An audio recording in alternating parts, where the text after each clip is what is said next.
Vamos, debes de estar bromeando. Tiene 70 años. Podría tener cerca de 80. ¿Qué te pasa? ¿Estás ciego? Es una mujer joven y muy guapa. Me gustaría salir con ella. Es encantadora. ¿Encantadora? Es una vieja bruja.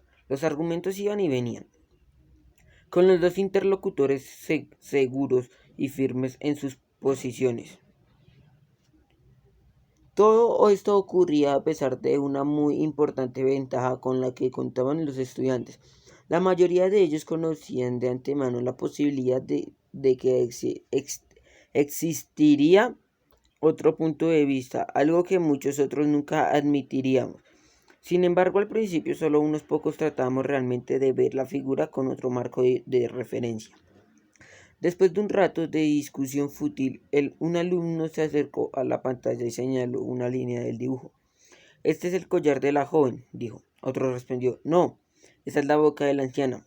Poco a poco empezaron a examinar calma puntos específicos de diferencia. Y finalmente un alumno y después otro hicieron la experiencia de un reconocimiento súbito al centrarse en las imágenes respectivas. Mediante una continua comunicación tranquila, respetuosa y específica, todo que nos encontrábamos allí finalmente llegábamos a comprender el otro punto de vista. Pero cuando dejábamos de mirar y a continuación volvíamos a hacerlo, la mayoría de nosotros veíamos de inmediato la imagen que nos había obligado a ver con la observación previa de 10 segundos. Con frecuencia he utilizado este experimento perceptivo en mi trabajo con personas y organizaciones, porque procura muchas intuiciones profundas sobre la efectividad personal e interpersonal. En primer lugar, demuestra cuán poderoso es el efecto del condicionamiento sobre nuestras percepciones, nuestro paradigma. Si 10 segundos puede tener semejante efecto en el modo en que vemos las cosas que acabé de decir, condicionamiento de toda una vida.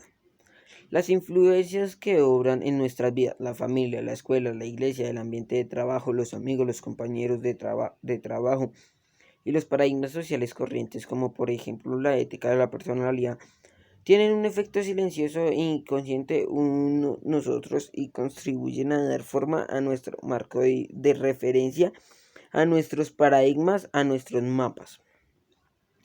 El experimento demuestra también que tales paradigmas son las fuentes más nuestras actitudes y conductas. Al margen de ellos, no podemos actuar con integridad. Sencillamente no podemos conservarnos e integrarnos si hablamos y andamos de cierto modo mientras vamos de otro. Si el lector se encuentra entre el 90% que ve a la joven en el dibujo compuesto cuando se condiciona para que así lo haga, sin duda la resulta difícil pensar en ayudarla a cruzar la calle. Tanto su actitud como su conducta con respecto a la figura tienen que ser congruentes en el modo en que la ve. Esto plantea uno de los defectos básicos de la ética de la personalidad, tratar de cambiar nuestras actitudes y conductas prácticamente inútil a largo plazo si no examinar los paradigmas básicos de nuestro surgen esas actitudes y conductas. Este experimento perceptivo también demuestra cuál poderoso es el efecto de nuestros paradigmas sobre la manera en que interactuamos con otras personas. Cuando pensamos que vemos las cosas de manera clara y objetiva, empezamos a comprender que otros las ven de diferente manera desde sus propios puntos de vista. En apariencia igualmente claros y objetivos, uno se pone de pie en el mismo lugar en el que estaba sentado. Todos tendemos a pensar que vemos las cosas como son, que somos objetivos. Pero no es así. Vemos el mundo no como es, sino como somos nosotros, a como nos han condicionado para que lo veamos cuando abrimos la boca para describir lo que vemos. En realidad nos describimos a nosotros mismos, a nuestras percepciones, a nuestros paradigmas. Cuando otras personas disienten de nosotros, de inmediato pensamos que algo extraño les ocurre. Pero, ¿cómo demuestra nuestro experimento? Personas sinceras e inteligentes ven las cosas del modo distinto, pues cada una mira a través de su cristal de su experiencia. Esto no significa que no existan hechos. En nuestro experimento, dos individuos inicialmente influidos por distintas imágenes condicionadoras miraban juntos la tercera figura. Miraban los mismos hechos, líneas negras y espacios blancos, y los reconocían como hechos. Pero la interpretación de cada uno de ellos daba a esos hechos, representaba experiencias anteriores y los hechos carecen de significado al margen de su interpretación. Cuanta más conciencia tengamos de nuestros paradigmas, mapas o supuestos básicos, y de la medida en que nos influimos nuestra experiencia, en mayor grado podemos asumir la responsabilidad de tales paradigmas, examinarlos, someterlos a la prueba de realidad, escuchar a otros y estar abiertos en sus percepciones, con lo cual lograremos un cuadro más amplio de una modalidad de visión mucho más objetiva. El poder de un cambio de paradigma. Quizá la conclusión más importante que puede obtenerse del experimento perceptivo pertenece al área del cambio del paradigma, que podría denominarse experiencia eureka, y se produce cuando alguien finalmente ve en otro modo la imagen compuesta. Cuando más apegada esté una persona a su percepción inicial, más poderosa será la experiencia eureka. Es como si en nuestro interior de pronto se diera una luz. La expresión cambio de paradigma fue la introducida por Thomas Kuhn, un libro muy diferente de una piedra angular titulado La estructura de las revoluciones científicas. Kuhn demuestra que casi todos los descubrimientos significativos en el campo de esfuerzo científico aparecen primero como las rupturas con la tradición, con los viejos modos de pensar, con los antiguos paradigmas. Para Ptolomeo, el gran astrónomo egipcio, la Tierra era el centro del universo, pero Copérnico creó un cambio de paradigma, suscitando muchas resistencias y persecuciones al situar al Sol en el centro. Súbitamente todo fue objetivo de una interpretación distinta. El modelo newtoniano de la física es un paradigma de movimientos regulares y todavía constituye la base de la ingeniería moderna. Pero es parcial, incompleto. El mundo científico moderno se vio revolucionado por el paradigma einsteiniano, el paradigma de la relatividad, cuyo valor predictivo y explicativo es mucho mayor, hasta que se elaboró la teoría de los gérmenes. Un alto porcentaje de mujeres y niños morían durante el parto, y nadie entendía por qué. En las escaramuzas de la guerra eran más los hombres que morían de pequeñas heridas y de enfermedades que traumas importantes sufridos en la frente. Pero cuando se desarrolló la teoría de los gérmenes, un paradigma totalmente nuevo, un modo mejor y perfeccionado de comprender lo que sucedía, hizo posible un perfeccionamiento médico extraordinario significativo. Los Estados Unidos de hoy en día son el fruto de un cambio de paradigma. El concepto tradicional del gobierno había sido durante siglos de la monarquía, el hecho divino de los reyes. Entonces se desarrolló un nuevo paradigma, el gobierno del pueblo, por el pueblo y para el pueblo. Nació una democracia constitucional capaz de liberar en gran medida la energía y el ingenio humanos, que originó un nivel de vida, de libertad, de influencia y esperanza inigualada en la historia del mundo. No todos los cambios de paradigma siguen una dirección positiva. Como ya hemos señalado, el paso de la ética del carácter a la ética de la personalidad nos ha alejado de las raíces mismas que nutren el verdadero éxito y la verdadera felicidad. Pero ya sea el cambio del paradigma nos empuje en direcciones positivas o negativas, o que se produzca en modo instantáneo o gradual, determinado que pasemos de una manera de ver el mundo a otra. Ese cambio genera poderosas transformaciones. Nuestros paradigmas correctos o incorrectos son las fuentes de nuestras actitudes y conductas, y en última instancia de nuestras relaciones con los demás. Recuerdo un mini cambio de paradigma que experimenté un domingo por la mañana en el metro de Nueva York. La gente estaba tranquilamente sentada leyendo el periódico, perdida en sus pensamientos o descansando con los ojos cerrados. La escena era tranquila y pacífica. Entonces de pronto entraron en el vagón un hombre y sus hijos. Los niños eran tan alborotadores ingobernables que de inmediato se modificó todo el clima. El hombre se sentó junto a mí y cerró los ojos, en apariencia ignorando y abstrayéndose de la situación. Los niños vociferaban de aquí para allá, arrojando objetos, incluso arrebatando los periódicos de la gente. Era muy molesto, pero el hombre sentado junto a mí no hacía nada. Resultaba difícil no sentirse irritado. Yo no podía creer que fuera tan insensible como para permitir que los chicos corrieran salvajemente, sin impedirlo ni asumir ninguna responsabilidad.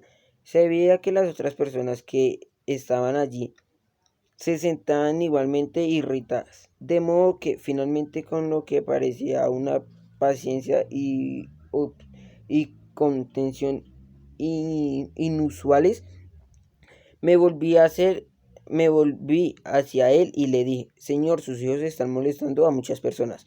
¿No puede controlarlos un poco más?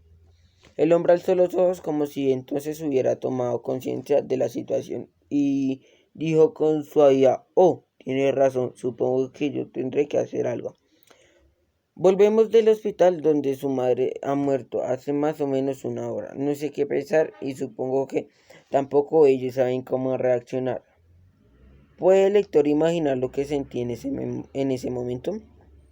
Mi paradigma cambió, de pronto vi las cosas de otro modo y como las veía de otro modo pensé de otra manera, sentí de otra manera, me comporté de otra manera, mi irritación se desvaneció, era innecesario que me preocupara por controlar mi actitud o mi conducta. Mi corazón se había visto inválido por el dolor de aquel hombre. Libremente fluían sentimientos de simpatía y compasión. Su esposa acabó de morir, lo siento mucho. ¿Cómo ha sido? ¿Puedo hacer algo? Todo cambió en un instante. Muchas personas experimentan un cambio de pensamiento análogo y fundamentalmente cuando afrontaban la crisis de amenaza su vida y de pronto ven sus prioridades bajo una luz diferente o cuando asumen nuestro rol como el esposo, esposa, padre o abuelo, directivo o líder. Resulta obvio que si los pretendemos realizar en nuestra vida cambios relativamente menores, puede que baste con que nos concentremos en nuestras actitudes y conductas. Pero si aspiramos a un cambio significativo, equilibrado, tenemos que trabajar sobre nuestros paradigmas básicos. Según decía Thoreau, Thoreau, 1000 cortes de hojas de árbol de mal equivalen a un solo en las raíces. Solo podemos lograr una mejora considerable en nuestras vidas cuando dejemos de cortar las hojas de la actitud y conducta y trabajamos sobre la raíz, sobre los paradigmas de los que fluyen la actitud y conducta. Ver y ser. Desde luego no todos los cambios de paradigma son instantáneos, a diferencia de mi instantánea compresión en el subte. La experiencia de un cambio de paradigmas que Sandra y yo tuvimos con nuestro hijo fue un proceso lento, difícil y pausado. Nuestro primer enfoque era resultado de años de conocimiento y experiencia con la ética de la personalidad. era la consecuencia de nuestros paradigmas más profundos acerca de nuestro propio éxito como padres y acerca de la medida del éxito como nuestros hijos. Y hasta que no cambiamos este paradigma básico mientras vimos las cosas de otro modo, no pudimos generar una transformación importante en nosotros mismos y en la situación. Para ver de otro modo a nuestro hijo, Sandra y yo tuvimos que ser diferentes, crear nuestro nuevo paradigma cuando invertimos el crecimiento y desarrollo de nuestro propio carácter. Los paradigmas son inseparables del carácter. Ser es ver en la dimensión humana. Y lo que vemos está altamente interrelacionado con lo que somos. No podemos llegar muy lejos en la modificación de nuestro modo de ver sin cambiar simultáneamente nuestro ser y viceversa. Incluso en mi experiencia con el cambio del paradigma aparentemente instantáneo de aquel domingo en el metro, mi cambio de visión fue el resultado de y estaba limitado por mi cualquier básico. Estoy seguro de que existían personas que incluso comprendiendo de su súbito la verdadera situación no habría sentido nada más que un cierto remordimiento o una vaga culpa mientras hubieran sido sentadas en un silencio embarazoso junto a aquel hombre confundido y apesadumbrado. Por otra parte, estoy igualmente seguro de que hay personas que de entrada habrían sido más sensibles, capaces de reconocer la existencia de un problema más profundo y de comprender y ayudar con más rapidez que yo. Los paradigmas poderosos porque crean las cristales o las lentes a través de los cuales vemos el mundo.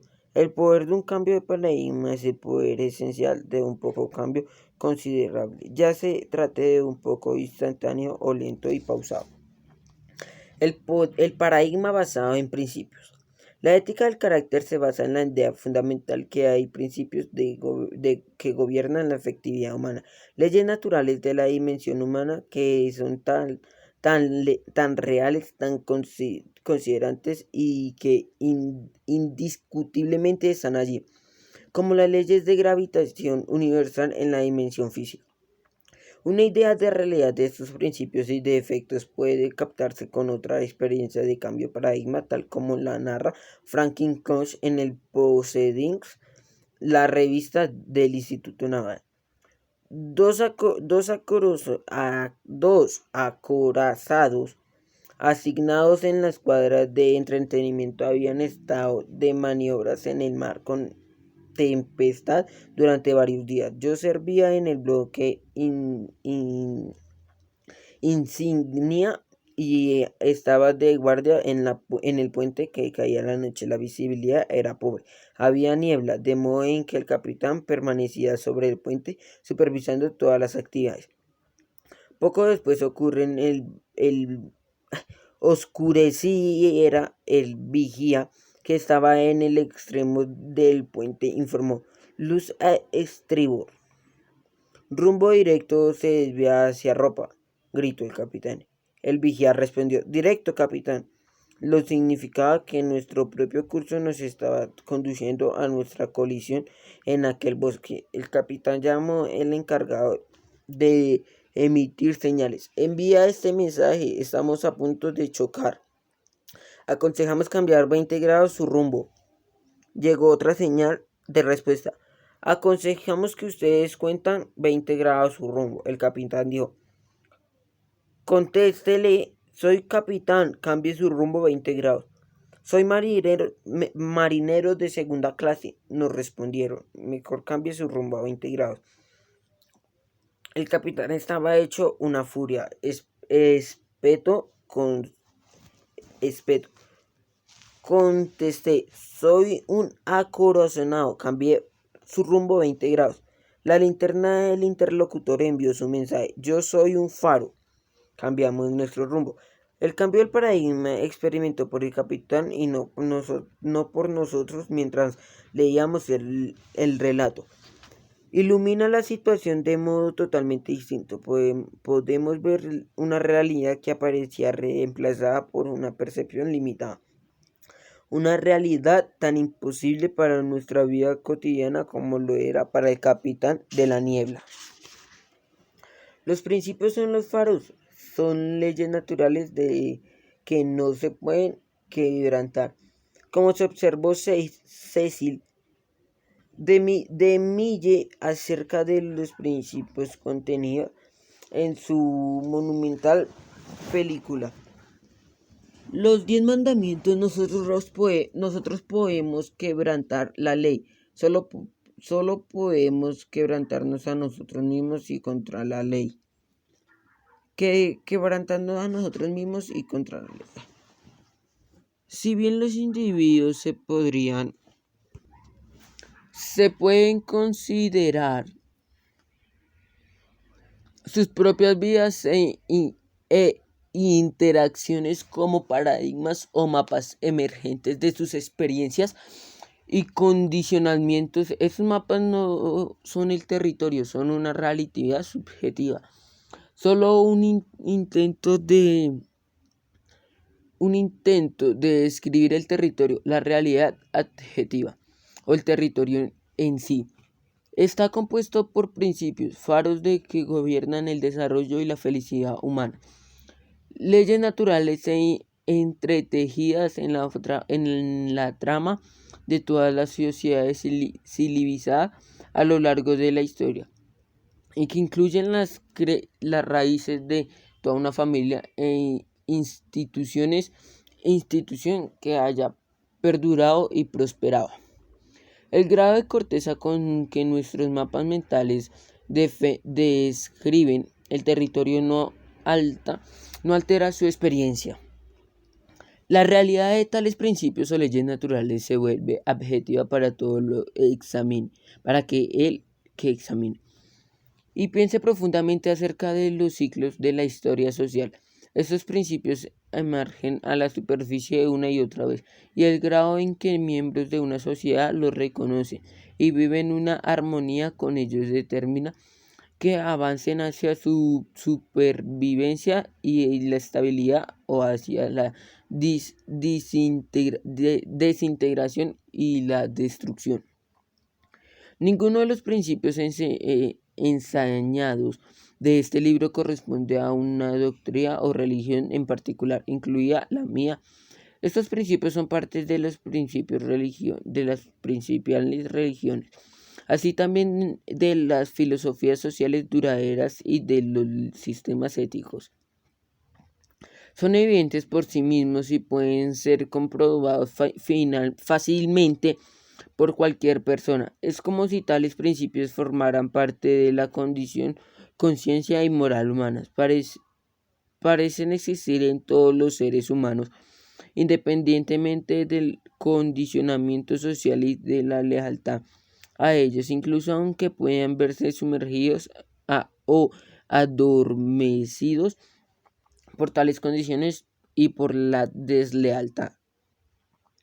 Por ejemplo, estoy refiriendo al principio de la rectitud, a partir de la cual se desarrolla todo nuestro concepto de la equidad y la justicia. Los niños pequeños parecen tener un sentido innato de la idea de la rectitud, que incluso sobrevive a experiencias condicionadoras opuestas. La rectitud puede definirse y lograrse de manera muy diferente, pero la conciencia que se tiene de ella es casi universal. Entre otros ejemplos se encuentra la integridad y la honestidad. Estas crean los cimientos de la confianza, en especial para la cooperación y desarrollo personal e interpersonal a largo plazo. Otro principio es dignidad humana, el concepto básico de la Declaración de la Independencia de los Estados Unidos evidencia este valor o principio. Sostenemos que ver estas verdades son evidentes, que todos los hombres han sido creados iguales y dotados por el Creador de ciertos derechos inalienables, cortándose entre ellos los derechos de la vida, a la libertad y a la búsqueda de la felicidad. Otro principio es el servicio a la idea de construir, otro en la calidad o excelencia. Esta también es el principio de potencial, la idea en que tomamos una capacidad embrionaria y de que podemos crear y desarrollarnos, liberando cada vez más potencial, desarrollando cada vez más talentos, muy relacionado con el potencial. Este es el principio del crecimiento, el proceso de libertad, potencial y desarrollo del talentos con la necesidad correlativa de principios tales como la potencia de educación y el estímulo.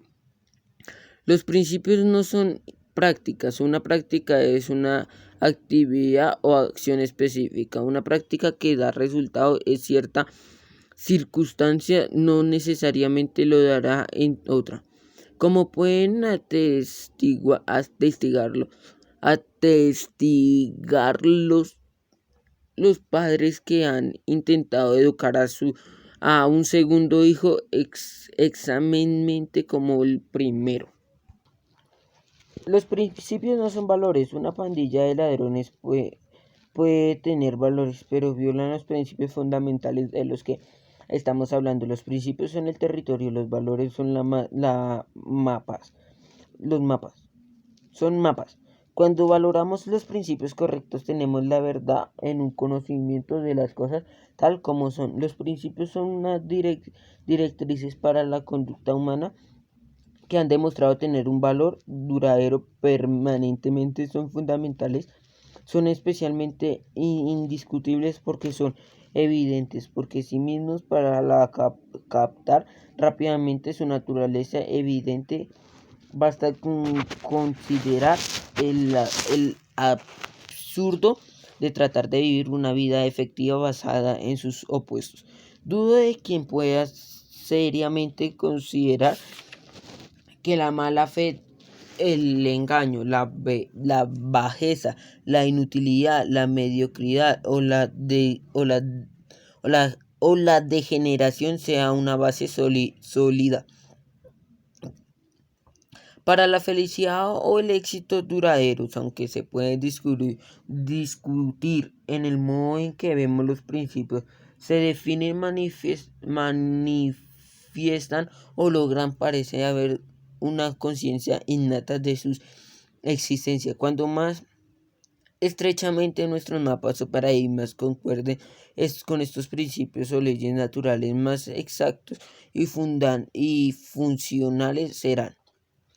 Los mapas correctos incluyen en una gran medida de nuestra efectividad personal e interpersonal, mucho más que cualquier cantidad del esfuerzo consumido por cambiar nuestras actividades y conductas.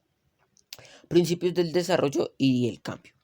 En el falso encanto de la ética de la personalidad, su atractivo general considera un pretender alcanzar la calidad de la vida, una forma rápida y sencilla, efectividad personal y relaciones ricas y profundas con otras personas, sin pausar el proceso natural del trabajo y el desarrollo de lo que hace posible. Es un símbolo sin sustancia en el que el esquema se conviertarse en millonario en una semana, que promete riqueza sin trabajo y podría incluso tener éxito, pero seguiría siendo un esquema. La ética de la personalidad es ilusoria y engañosa, y tratar de alcanzar resultados de calidad con sus técnicas y arreglos transitorios es más o menos tan efectivo como tratar de llegar a algún lugar de Chicago usados un plano de Detroit. Ha dicho Eric Fromm, en un agudo observador de las raíces y los frutos de la ética de la personalidad.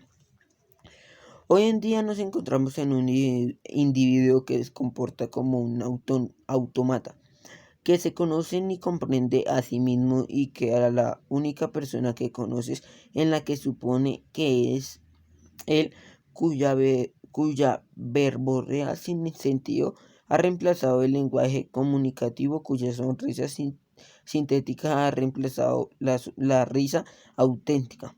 y cuya sensación de oscura desesperación ha ocupado el lugar de valor auténtico. Dos cosas pueden decirse respecto de este individuo. Una que parece carecía de la espontaneidad e individualidad que que considerase incurable. Al mismo tiempo puede decirse que el que es esencialmente distinto el resto de nosotros de cambio sobre la tierra. En toda la vida, las etapas secuestrales de crecimiento y desarrollo, el niño aprende a darse la vuelta, a sentarse, a gatear y después a caminar y correr. Todos los pasos son importantes y todos requieren su tiempo. No es posible saltarse ninguno. Esto es el cierto en el que todas las frases de la vida en todas las áreas del desarrollo. Ya que se trata de tocar del piano, de comunicarse efectivamente con el compañero de trabajo. Esto vale para los individuos, los matrimonios, las familias y las empresas. Conocemos y aceptamos ese hecho o principio del proceso en el ámbito de las cosas físicas, pero entenderlo en el área emocional, en las relaciones humanas e incluso en el campo del carácter personal es menos común y más fácil, y aun cuando lo entendamos, aceptarlo y vivir una armonía con él con él es todavía menos común y más difícil. Es consecuencia, a veces buscamos un atajo. Esperamos poder saltarnos alguno de los pasos vitales para ahorrar tiempo y esfuerzo y cosechar, de todos modos, el resultado deseado. Pero ¿por qué sucede cuando intentamos saltarnos un proceso natural en nuestro crecimiento y desarrollo? Si uno es un jugador de tenis mediocre, pero decide mejorar su juego para causar una mejor impresión, ¿cuál sería el resultado? El pensamiento positivo por sí solo nos permitiría comprender efectivamente con una profesión. ¿Qué sucede si uno hace creer a los amigos que toca piano como un concertista, siendo que en realidad y por el momento toca como un principiante? Las respuestas son obvias. Simplemente es imposible violar, ignorar o abreviar el proceso de desarrollo. Ello es como lo contrario en la naturaleza. A los presuntos atajos no pueden conducir más decepción y la frustración. En una escala de 10 puntos, si yo estoy con el nivel de 2 en algún campo y deseo pasar al nivel 5, primero tengo que alcanzar el nivel 3. Un viaje de kilómetros empieza con el primer paso y solo puede darse un paso cada vez. Para que uno pueda aprender o crecer, tiene que permitir que el maestro, haciendo preguntas, sacando a la luz nuestra ignorancia, se haga una idea del nivel en que estamos. No solo se puede fingir durante mucho tiempo. Finalmente, nos descubría la administración, la ignorancia es a menudo el primer paso en nuestra educación. Torreón se preguntaba, ¿cómo podemos recordar nuestra ignorancia según él exige nuestro crecimiento y continuamente usamos nuestro conocimiento? Recuerdo una oportunidad en la que dos mujeres jóvenes, hijas de un amigo mío, vieron a verme llorosas y quejándose de la rudeza y falta de comprensión que encontraban en su padre. Temían sincerarse con los padres por miedo de las consecuencias y, sin embargo, necesitaban desesperadamente de su valor, su comprensión y su guía. Hablé con un padre y pude ver desde el punto de vista intelectual.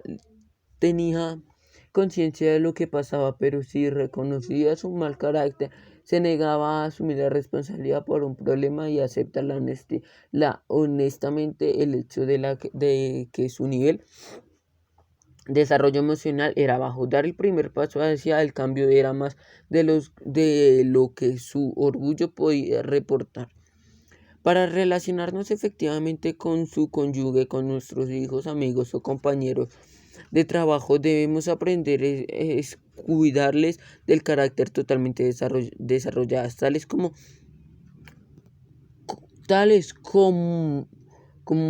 el escuchar requiere tener cualidades del carácter altamente desarrolladas, tales como paciencia, estos abiertos y desear comprender. Esto es mucho más fácil actuar desde un nivel emocional bajo y dar consejos de nivel alto. Nuestro nivel se desarrolló perfectamente obvio en los casos de tenis o en el del piano, en el que es imposible fingir que no resulta tan obvio en las áreas del carácter y el desarrollo emocional. En el mundo de las empresas he tenido frecuentes oportunidades de ver las consecuencias de intentar abreviar este proceso natural de crecimiento cuando los ejecutivos pretenden comprar una nueva cultura productiva, calidad moral y servicios al cliente. Con discursos enérgicos, continuas sonrisas e intervenciones externas o por medio de fusiones, adquisiciones o tomas de posesión, pero ignoran el clima de baja confianza productivo por tales manipulaciones. Cuando estos métodos no lo han resultado, buscan otras técnicas de la ética de la personalidad, ignorando y violando constantemente los principios y procesos naturales en el que se basa una cultura de alta confianza. Recuerdo que yo mismo como padre violé este principio hace muchos años. Un día volvía a casa para asistir a la fiesta de cumpleaños de mi hijita de 3 años. Y la encontré en un rincón de una habitación, aferrada a modo desafiante a todos sus regalos, dispuesta a no permitir que los otros chicos jugaran con ellos. Lo primero que advertí fue varios padres estaban presenciando aquel despliegue de egoísmo. Me sentí doblemente turbado, porque en aquella época yo estaba dando cursos aniversarios de las relaciones humanas y yo conocí otra por lo menos estudia las expectativas de aquellos padres. La atmósfera de la habitación estaba realmente cargada, con los chicos se apiñaban alrededor de mi hija teniendo las manos pidiendo que les dejaran jugar con los regalos que nos acaban de hacer. Y mi hija negaba con toda firmeza. Me dije, no hay duda en que tengo que enseñarle a mi hija a compartir. El valor compartir es una de las cosas más básicas en las que creo.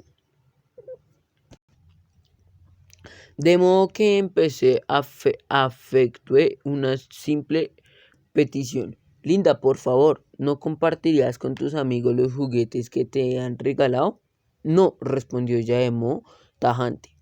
Mi segundo método consistió en utilizar un pequeño razonamiento. Linda, si aprendes a compartir tus juguetes con ellos, en las casas de ellos, tus amigos compartirán sus juguetes contigo. Una vez más, la respuesta inmediata fue no. Me sentí un poco más avergonzado, pues resultaba evidente que no podía ejercer ninguna influencia.